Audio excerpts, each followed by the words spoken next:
from JBS Studios in Greater New York, this is the JBS News Update with Teisha Bader.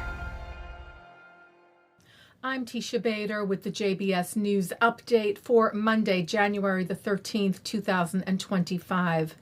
5 Israeli soldiers were killed today, and another 4 Israeli soldiers were killed over the weekend in the ongoing battle against terror group Hamas and other terrorists in Gaza.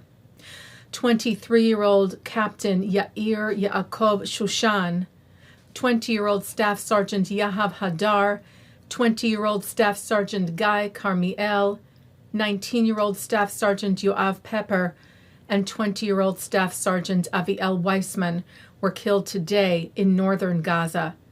And 37-year-old Sergeant Major in Reserve Alexander Fedorenko, 21-year-old Staff Sergeant Danila Diakov, 19-year-old Sergeant Yahav Ma'ayan, and 19-year-old Sergeant Eliav Astuker were killed in battle in northern Gaza on Saturday.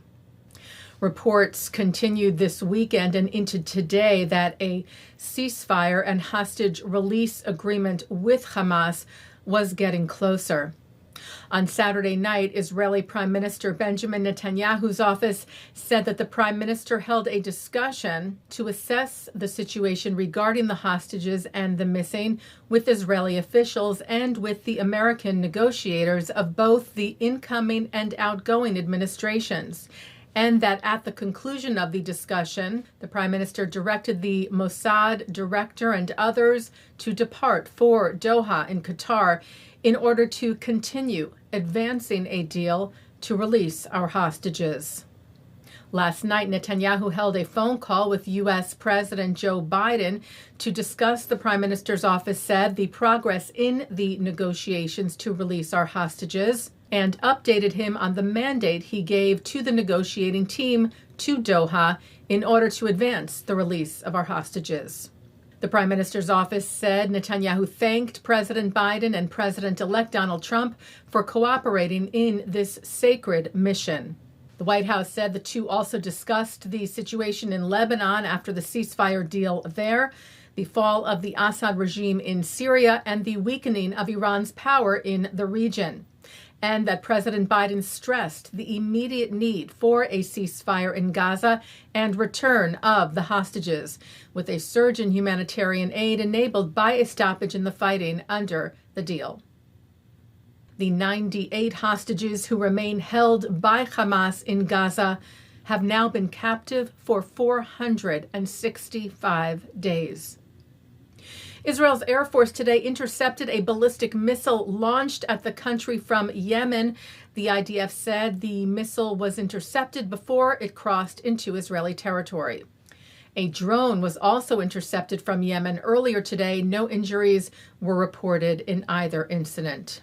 And the IDF conducted airstrikes on, it said, a number of Hezbollah terrorist targets in Lebanon yesterday, including a rocket launcher site, a military site, and routes along the Syria-Lebanon border used to smuggle weapons to Hezbollah. The IDF said that prior to the strikes, the threat posed by the targets to the Israeli home front and IDF troops was presented to the monitoring mechanism of the ceasefire understandings between Israel and Lebanon, saying that those threats weren't addressed.